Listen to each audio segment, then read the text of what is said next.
Bom, no vídeo de hoje eu vou comentar o debate entre Richard Dawkins e Jordan Peterson, que aconteceu, enfim, recentemente, e que eu esperava há muito tempo para que acontecesse, pois são figuras proeminentes de formação de opinião no âmbito do conhecimento e da crença ou não em Deus. Richard Dawkins é talvez o ateu mais famoso do mundo, e Jordan Peterson, embora agnóstico, ao que parece, é um dos favoritos dos anos recentes dos teístas, pois desde a sua série bíblica ele veio cada vez mais se aproximando e elogiando e defendendo e promovendo o cristianismo de uma maneira política, o famoso cristianismo político que tem acontecido por certos intelectuais. E o próprio Richard Dawkins, também recentemente, chegou a afirmar que era um cristão cultural, uma afirmação que foi muito mal interpretada, pela qual ele quis dizer simplesmente que ele vive, foi criado numa cultura cristã e que é preferível ser assim do que ter sido criado em uma cultura islâmica, pois o Dawkins considera, assim como eu, o cristianismo preferível ao Islã no âmbito ético, mesmo sendo ateu. Bom, como você sabe, eu sou ateu e estou neste debate no lado de Dawkins. Muito embora eu seja, entretanto, um realista científico e ateu, assim como ele, eu também sou um realista moral, o que torna sempre interessante assistir às afirmações do outro lado, pois, muito embora eu não acredite em Deus, eu acredito sim em verdades com relação a valores, a fatos morais, propriedades morais. E você pode assistir meu canal para entender exatamente como que eu defendo isso sem a religião. Mas se você acompanha esse canal até pelo menos junho, você vai se lembrar da minha pergunta para o Jordan Peterson, da provocação que eu fiz para ele justamente nesse sentido, de por que ele acredita que a metafísica cristã é a metafísica verdadeira. Você pode assistir ao vídeo. E eu espero encontrar uma resposta no seu livro, mas eu já encontrei mais ou menos nessa entrevista alguns caminhos que ele parece trilhar para justificar sua decisão e vocês vão ver que, bom, eu não me vi convencido e muito menos o Dawkins. Então, sem mais delongas, entenda o porquê assistindo a esse vídeo.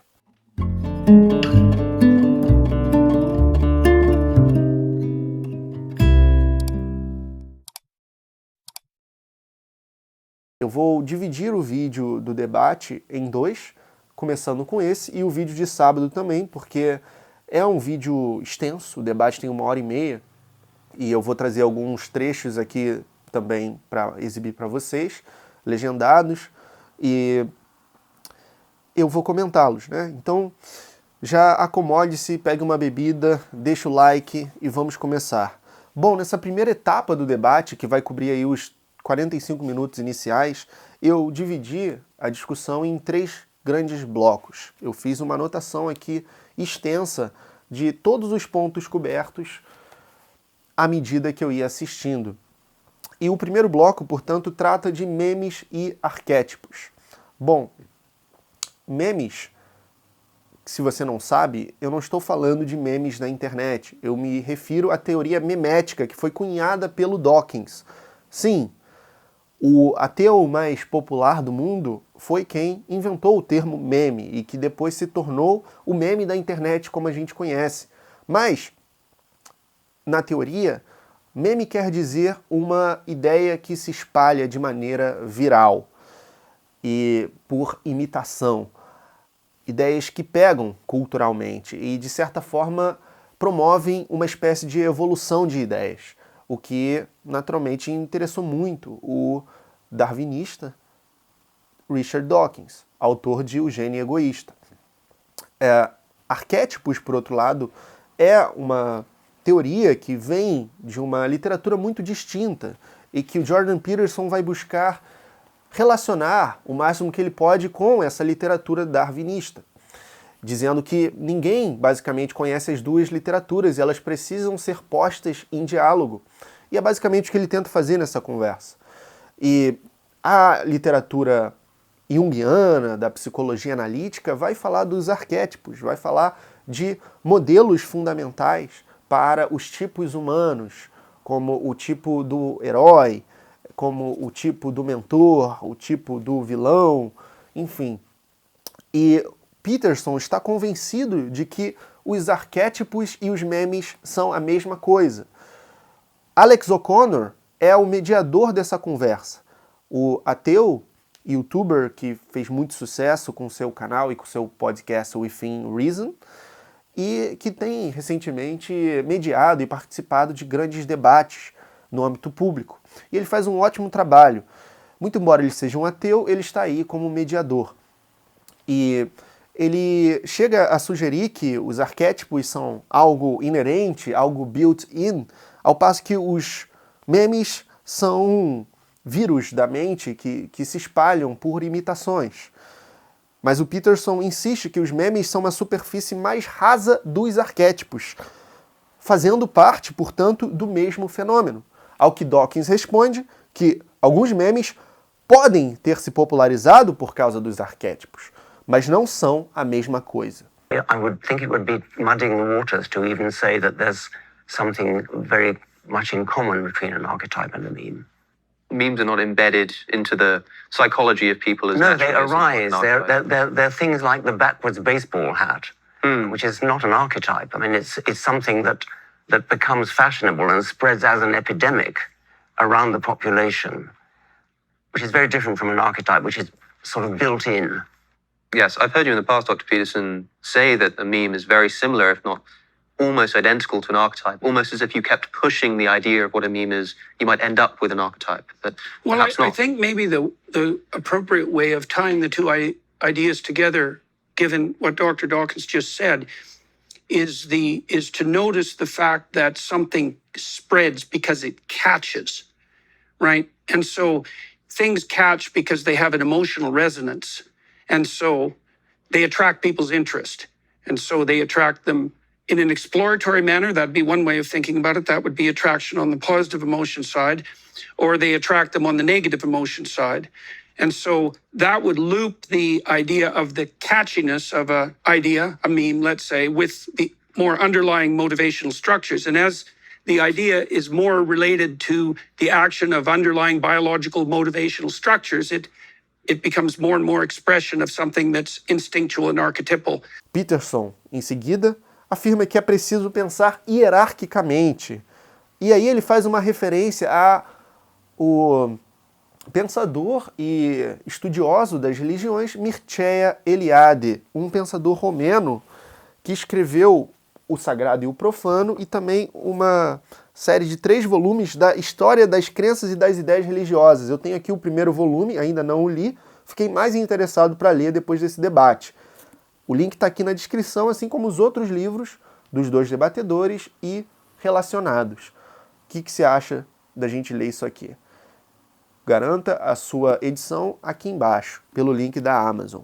Mas então ele faz diversas referências ao Eliade e ao Erich Neumann, que ele considera o maior discípulo do Jung, escreveu um livro sobre a história da consciência, que ele recomenda para que Dawkins se convença de que há uma verdade unificada, já dando um spoiler, adiantando o conteúdo do debate, de que ele está convencido que há, no fundo da realidade, uma verdade unificada entre valores e fatos, ao passo que Dawkins está interessado apenas nos fatos e, aparentemente, ele está viciado nos valores. Ele argumenta que a partir da combinação das duas literaturas, a darwinista e a junguiana, ele chega no fundo metafísico da realidade, digamos assim.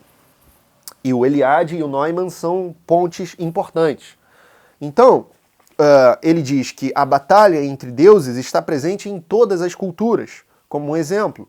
E isso volta até o mito mais antigo que a gente tem notícia, que é o mesopotâmico, da epopeia de Gilgamesh. E aí o Dawkins diz que isso não diz muito. Pode ser um espelho das batalhas humanas, tão somente. A ideia de que tem muitos mitos de batalhas de deuses, de dragões.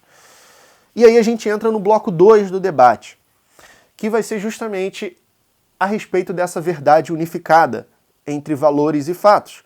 Peterson afirma que o mundo dos fatos é visto através da lente das histórias. Isso é muito interessante, porque a fenomenologia também demonstra isso muito bem. A gente, como dizia o Heidegger, né, ser no mundo, a gente está em relação com as coisas, a gente não está com uma disposição meramente epistêmica para conhecer o mundo, a gente está em relação, a gente não está tão somente analisando os objetos, né? A gente não é um sujeito apartado do todo, a gente faz parte disso. E com isso a gente precisa fazer uma espécie de hierarquia das nossas percepções, motivando-nos a partir dos fenômenos, a partir de como nós gostaríamos de nos sentir. E aí ele traz as histórias, que é através das histórias que nós contamos para nós mesmos que nós percebemos a realidade e fazemos nossas escolhas priorizando certas coisas e sacrificando outras. Ele afirma que os pós-modernos e as metas narrativas perceberam isso, tendo levado para consequências erradas. Ele afirma, portanto, que nós precisamos priorizar nossas percepções, né? Os pós-modernos entram com a ideia das metanarrativas, de que eles perceberam que as narrativas filtram a realidade, né? A gente filtra a realidade através das narrativas.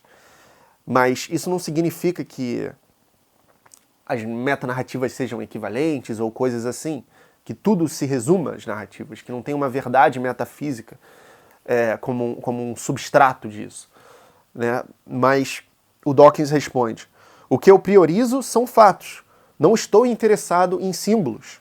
Dr. Peterson está bêbado em símbolos, talvez a frase mais emblemática desse debate. The postmodern types seem to have stumbled onto something which I actually think is true, and they're not the only discipline that's come to this realization, because you can see it emerging in neuroscience and in AI and in robotics as well, that we see the world of facts through something that when described as a story, because we have to prioritize our perceptions, we have to prioritize facts.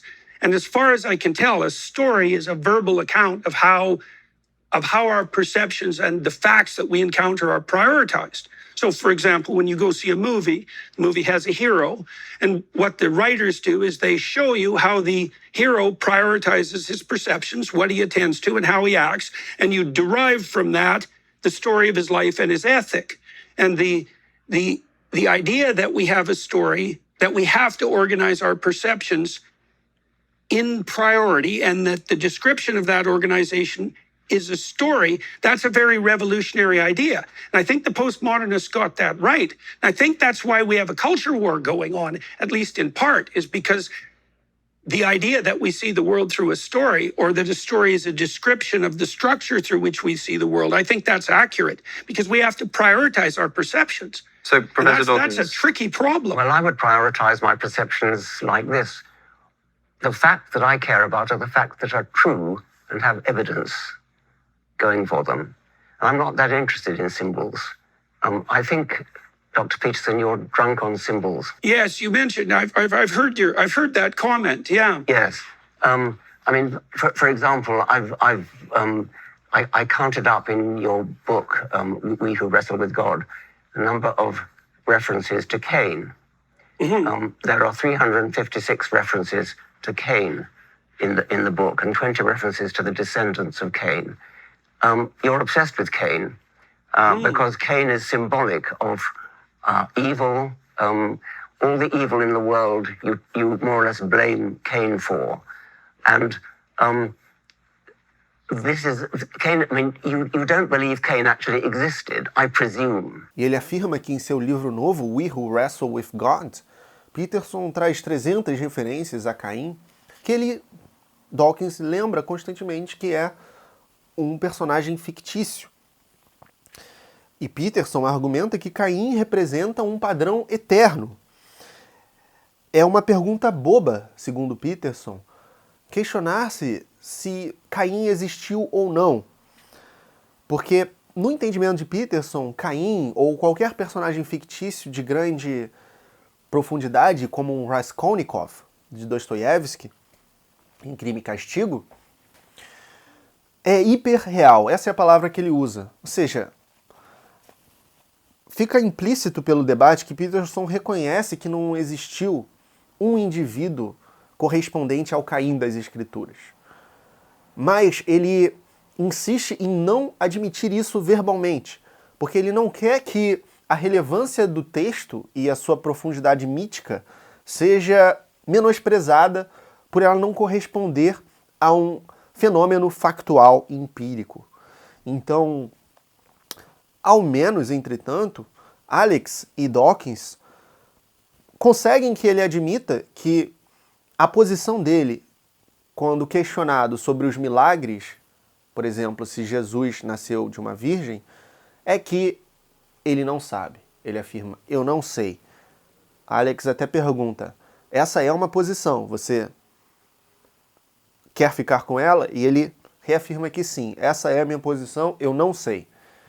Mas me parece que ele está fazendo isso, mais uma vez, politicamente, por não querer diminuir a força do mito, a importância da mensagem, da verdade metafísica que ele enxerga na história, ao admitir que não houve um milagre factual de alguém que nasceu de uma virgem. Então ele não quer admitir isso, então ele fica nesse eu não sei. Mas talvez ele realmente não saiba. Talvez nesse seu estudo ele se convenceu de que é possível que um milagre tenha realmente acontecido. Eu continuo achando isso extremamente implausível, e o Dawkins eu nem preciso comentar. The biblical accounts also speak poetically and metaphorically and allegorically, and people who are sophisticated in biblical analysis have known this for centuries. The biblical literalists generally suffer from the problem that they don't even know what it means to be literalist. There's lots of unsophisticated ways of approaching a text. Okay, let's see what Professor Dawkins thinks about that.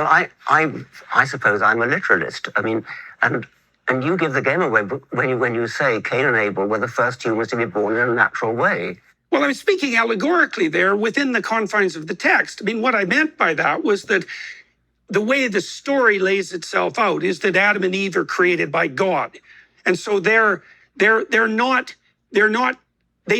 emblematic of the pattern of human beings that exist in fallen history. Within the confines of the text, the first two people who are genuine, who aren't creations of the divine, are Cain and Abel. And so for me, they're emblematic of the patterns of conflict that rip people apart in the world of history, in the world of normal history. Professor Dawkins, I know you take particular umbrage with that statement that Cain and Abel were the first normally born human beings, but I think if I understand Dr. Peterson correctly, there are things that can be sort of true within a story. It's true that Sherlock Holmes lives at 221B Baker Street, and as far as I understand, that's maybe what you mean by the truth in the matter of Cain and Abel being the first naturally born humans. It's internal to the story. Well, in the context of this story, they're the first two spirits or patterns you could think of, patterns of perception and action, Yes. that characterize human existence in the fallen world, right? So they're emblematic of what happens in history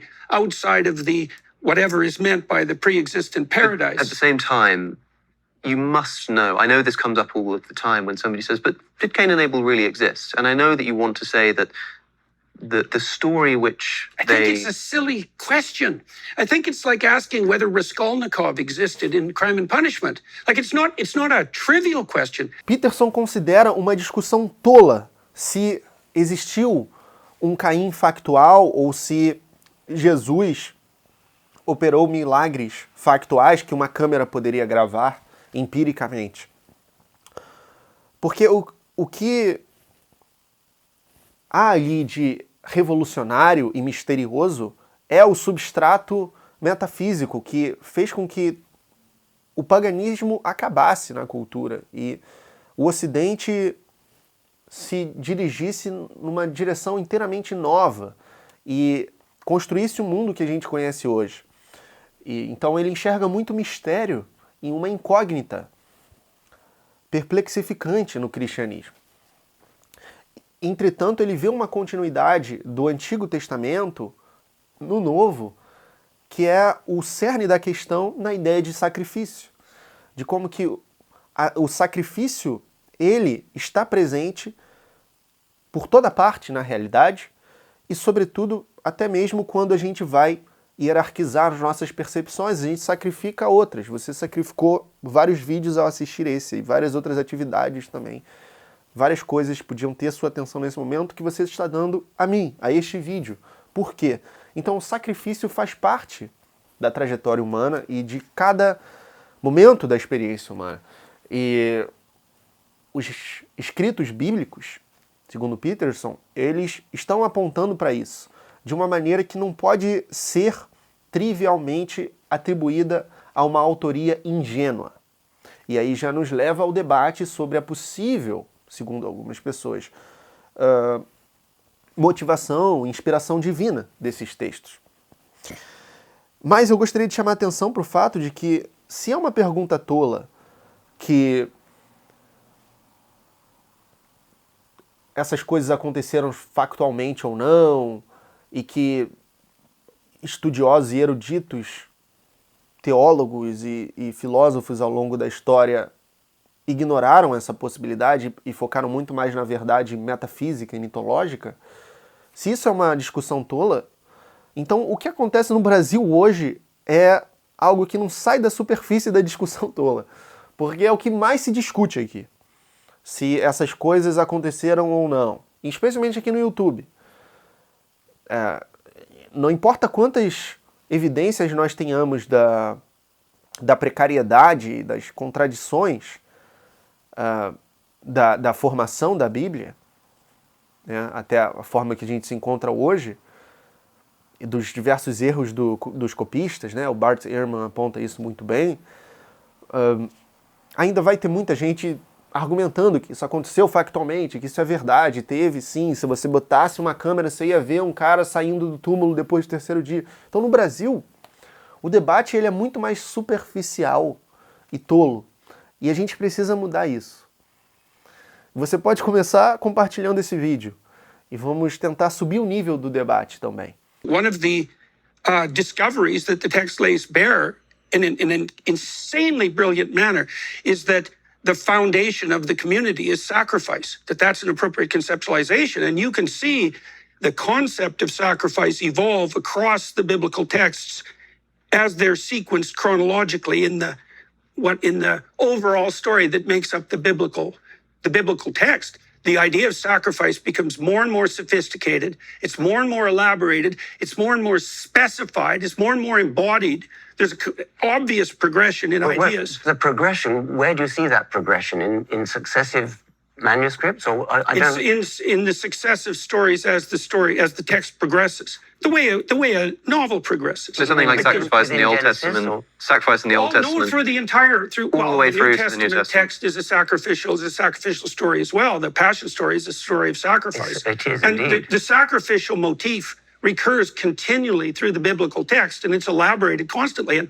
Okay, so the criticism is the Bible as a text gives us nothing to indicate that it has divine origin. There's nothing that we can read in it where we think there's no way this idea could have evolved were it not divinely put into this text. That's a criticism that perhaps Is that Professor what you Dawkins think? made in the past. well, I think it's reflective of some order that's so profound and implicit that there isn't a better way of describing it than divine. But I don't really care if we look at that from the bottom up, like as a biological phenomena, or as from the top down. I don't think it makes any difference. It doesn't make a difference whether it was divinely inspired or whether it evolved within human. I don't think so let me ask you this. Like, I think that at bottom, truth is unified. And what that's going to mean eventually is that the world of value and the world of fact coincide in some manner that we don't yet understand. And I think that union, the fact of that union and the fact of that union is equivalent to what's being described as divine order across millennia. There's no difference. Now, and this is a tricky business, because you either believe that the world of truth is unified in the final analysis, or you don't. Those are the options. And if it's not unified, then there's a disunity. There's a contradiction between value and fact, or there's a contradiction between different sets of values, and they can't be brought into a unity. I don't believe that. Well, let's go back to what you said earlier, which I was very interested in. You implied there's no difference between whether the text is divinely inspired or whether it evolved in progression during a series of manuscripts, presumably. Now, I think that's genuinely interesting, but it's a huge difference. It's not the same thing. I mean, either it was divinely inspired or it wasn't. Well, it's the same thing if it's fundamentally reflective of and accurately reflective of the implicit logos or order. And I think it is. Like, let me explain that a moment. Like, it took me a long time to understand the concept of sacrifice in the biblical text because it seems so anachronistic and so primitive, and primitive and not understandable. What are these people doing offering, choice cuts of meat to a God that lives in the sky? Something disgusting about it. Well, it's very easy to satirize, but when you start to understand that perception itself is sacrificial in its nature, and you start to understand that there's no difference between work and sacrifice, that they're the same thing, and you understand that community is predicated on sacrifice, then the emphasis in the text on sacrifice starts to become something quite marked and remarkable, especially because it's implicit. It isn't obvious at all that the authors of the texts and the editors who sequenced them actually understood what it was that they were highlighting. So with regards to the community, why is the community predicated on sacrifice? Because it's not about you, the community. Então a gente entrou na questão dos autores da Bíblia, finalizando esse segundo bloco da primeira parte do debate. As histórias bíblicas evoluíram ou foram divinamente inspiradas? A ideia do sacrifício para o Jordan Peterson é o grande ponto trabalhado e desenvolvido na Bíblia. Detalhe, ele já tinha adiantado isso para mim lá em junho, quando ele veio ao Brasil e eu fiz essa provocação no Perguntas e Respostas ali depois do evento dele. Para quem ficasse, enfim, tinha uma maneira de participar, né, de um grupo seleto, você pagava um valor e podia lá participar da foto e das discussões, né, das perguntas, da roda de conversa. E aí eu fiz essa pergunta e eu vou, caso você não tenha visto esse meu diálogo com ele, eu vou reproduzir aqui agora porque só tem 2 minutos. Então é coerente com o que ele já vinha adiantando alguns meses atrás. Inclusive ele fala que eu tenho que esperar para ler o livro porque vai ter explicação no livro de por que ele pensa que no fundo da realidade a metafísica cristã está ali, enfim, unindo, né, numa verdade só, os fatos e os valores, né? Boa noite. I would then like to ask you, even though there is a metaphysical structure to reality, it could be the case that this structure is self-existing, and truth and morality are part of an ontological layer of an infinity reality, thus making the case for morality and atheism. Why then do you believe there has to be a theistic God as the one that appears in the Abrahamic traditions? It doesn't appear to be very plausible to me as an atheist, with all due respect and admiration for your work, which have helped me a lot in my personal life. Thank you. Well, I think probably the right answer to that question is that's what this book is about. And, well, seriously, that is what it's about. And that is a good question, because it is implausible. So what you'll have to, and that's such a complex question that it took not just this book, which will be out in November, to answer, but the next book, which I've already mostly written. And it's not a question that can really be answered in less time than that. And so you're going to have to wait till November 19th to get the answer. Yeah, it has something to do, just as a prodrome, it has something to do with the necessary centrality of sacrifice to the establishment of the community. There's something about that that's technically correct, but Resurrection, your Alex O'Connor talk. you'll have to wait until the book, because there's no way of answering it in a simpler manner than that. Bom, então ele afirma que o sacrifício lá na Bíblia é o reflexo de uma ordem que é tão profunda e implícita que não há maneira melhor de descrevê-la do que como divina. Então é mais ou menos um desenvolvimento daquilo que ele tinha já sugerido lá em junho. E no livro isso vai estar, eu espero, muito bem defendido, né? Mas, ainda assim, fica claro que o que ele chama de divino é muito diferente do que o cristão mediano vai chamar de divino, e que ele pouco se importa se as coisas factuais descritas na Bíblia aconteceram dessa maneira.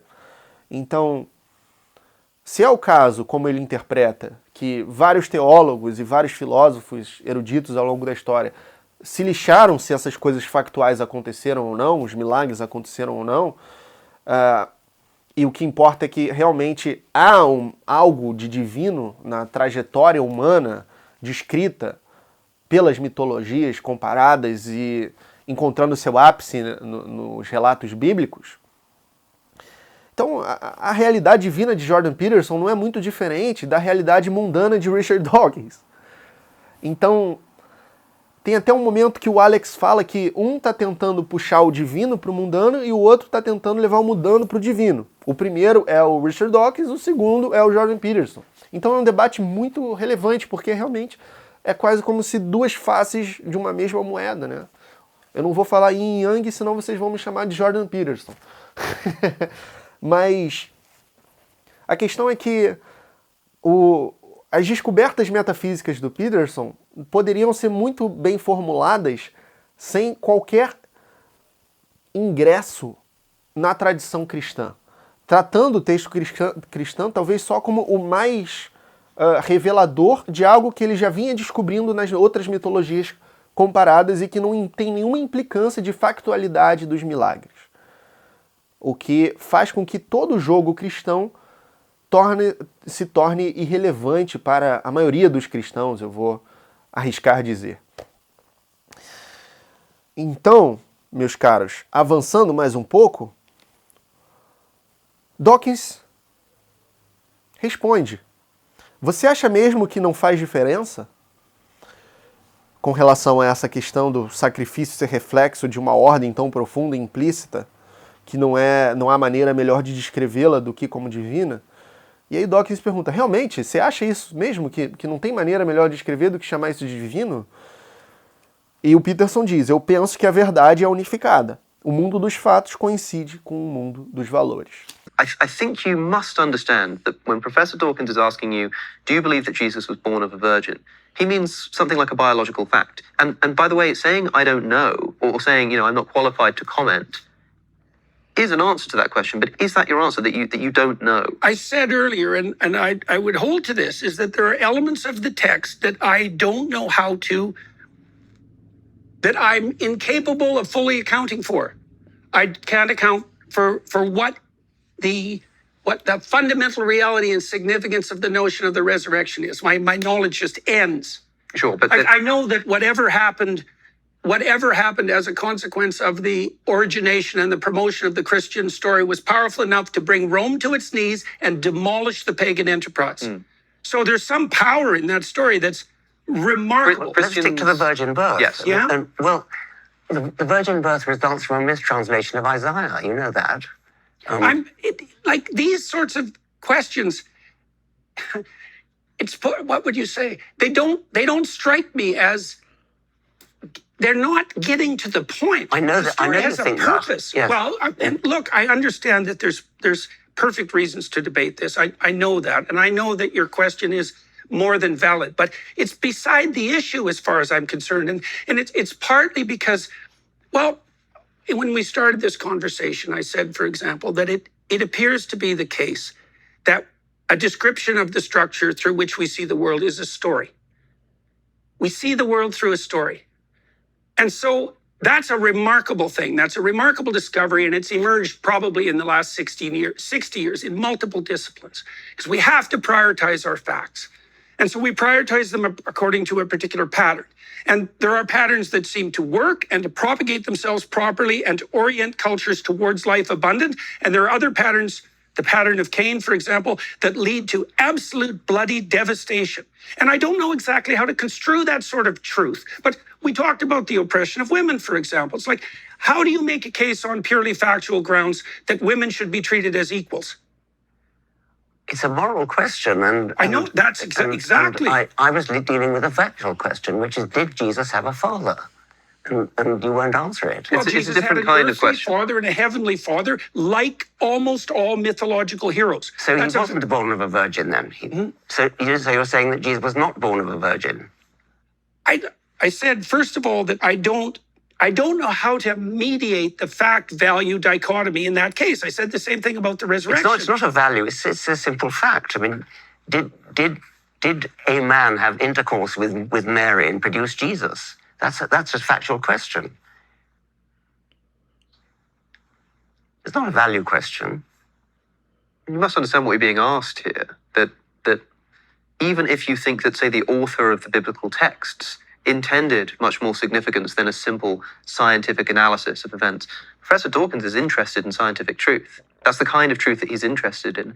And even if you think it's irrelevant to the point of what the gospel authors were getting at, that first needs to be clarified before you can then begin actually uncovering what the stories are about. So I think Professor Dawkins is asking from a scientific perspective. And maybe you think that scientific approach is wrong. But if you just take it for a moment, maybe this is how we find out that it is wrong. Let's take a scientific approach. Ask the question, did this occur? I think that it's inappropriate to use a question like that to attempt to undermine the validity of the entire, what would you say, deep mythological enterprise. Suppose we I think weren't it's doing that. foolish. Suppose we were asking out of interest. Suppose that we were all here devout Christians, maybe even Jungian Christians, and we thought, this is interesting, over dinner. Do you think it really happened, like scientifically? Would your answer just be, I don't know? Yes.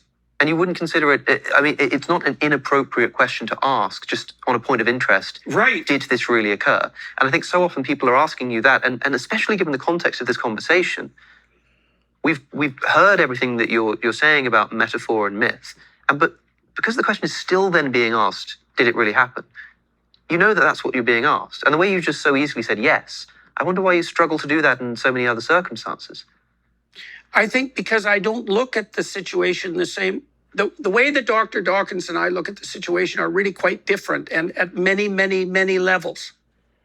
So even on the meme question, for example, like I know the literature on the history of religious ideas.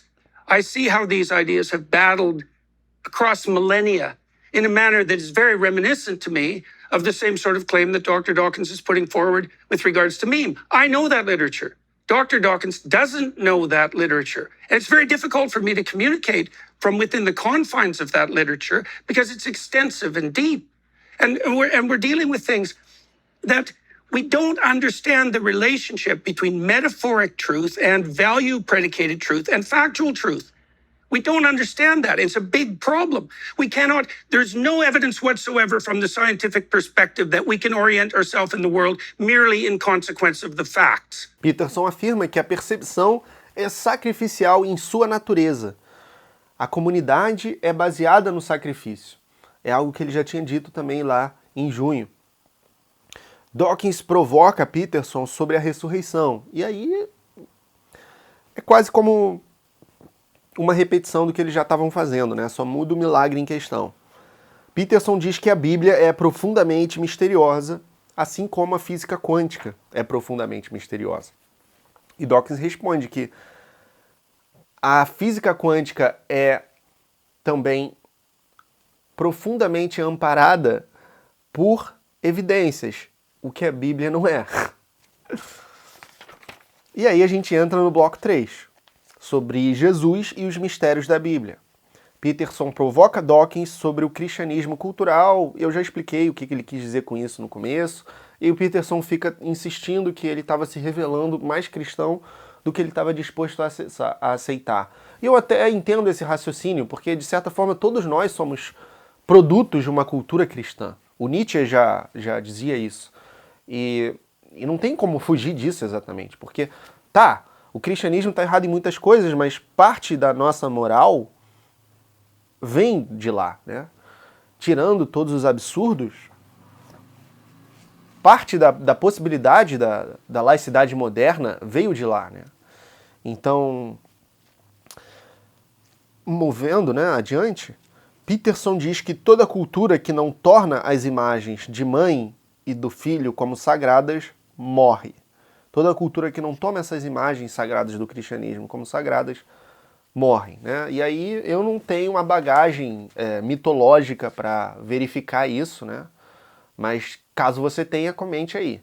Porque é uma declaração muito ousada, né? Porque existem muitas culturas com muitos símbolos e mitologias distintas. E eu não acho que ele tenha contado todas elas. Mas Dawkins diz que,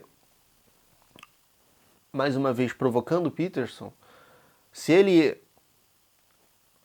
defende tanto o cristianismo, ele acredita que um homem teve relação sexual com Maria e produziu Jesus, é uma pergunta sobre fatos, ele insiste, não sobre valores. Ele sempre tenta tirar o Peterson dos valores e trazer para os fatos, ao passo que o Peterson tenta tirar o Dawkins dos fatos e trazer para os símbolos, ou valores. E o Dawkins diz, e o Peterson diz, eu não sei. E aí ele defende essa posição. Esse é o momento que eu já tinha adiantado antes no vídeo. Por isso que eu disse que ele é agnóstico. À frente, Dawkins constata, Peterson prioriza o mito, eu priorizo os fatos. Os mistérios da Bíblia não são tão relevantes assim, porque realmente, para ele, se trata só de uma questão histórica. Como é que esses mitos vieram a ser? Como é que os remendos e as interpolações foram feitas de modo a gerar essa narrativa que tanto impressiona ele? Assim como o fato de Raskolnikov, de Dostoiévski, ser um personagem hiperreal para Peterson, para Dawkins, ele é tão somente um produto de um insight profundo e verdadeiro sobre a natureza humana de um grande escritor, assim como pode ser o caso da Bíblia. I think that the scientific enterprise is motivated by the axiomatic presumption that truth tends towards a unity. I think that it's predicated on the notion that there is a logical order that's intrinsic to the cosmos, that fundamental order is good, that it's intelligible to human beings, and that discovering that order and aligning ourselves with it makes for life more abundant. I think that the scientific enterprise is also predicated on the idea that the truth will set you free. And I think all of those axioms are religious and derived from the Judeo-Christian tradition. And if you don't believe that, you have to account for why science emerged in Europe and nowhere else in the entire history of humanity, for example, and why it's under assault from like all quarters now as that underlying metaphysic disappears. Like you haven't had to be concerned with the mythological substrate in your lifetime in some sense because it was intact. Yeah. And so the universities could flourish and you had your freedom, remarkable freedom to pursue your scientific enterprise wherever you wanted, and people lauded you for it. Like that time is threatened, and seriously so. And I think it's partly because these metaphysical assumptions have now become questionable. Com a diferença apenas de que, no caso da Bíblia, os textos evoluíram ao longo de um tempo muito grande e passaram pela mão de diversos autores, de diversos Dostoiévskis, se for o caso, né? Ou de diversos autores menores que, ao longo do tempo, pela evolução do mito ou do meme, se você quiser torná-los iguais, né? Não estou dizendo isso aqui, o texto acabou ficando bom, porque foi a história que passou adiante. Então, não tem muito de mais misterioso do que isso para o Dawkins. Mas, de novo, o Dawkins está interessado nos fatos. E o Peterson está interessado na metafísica que está por trás desses fatos. E como que ela veio a ser, e ele enxerga algo de divino nisso. Mas, mais uma vez, o divino dele não é bem o que a maioria dos cristãos entendem como divino. E o divino dele, de certa forma, é preferível do que o divino da maioria dos cristãos, que é muito, realmente, bobo e ingênuo e trivial e implausível, né? É aquela coisa infantil que o Freud falava. Infelizmente, é o caso de muitas pessoas no Brasil. Então, bom, essa foi a primeira parte do debate, pessoal. Comenta aí o que vocês acharam. Compartilha esse vídeo porque deu muito trabalho. E torne-se membro para estudar comigo. e ter acesso a todos os benefícios. A gente se vê no sábado para continuar esse debate. Deixe seu comentário, porque no vídeo da parte 2 eu vou ler alguns dos comentários mais instigantes e relevantes para a discussão.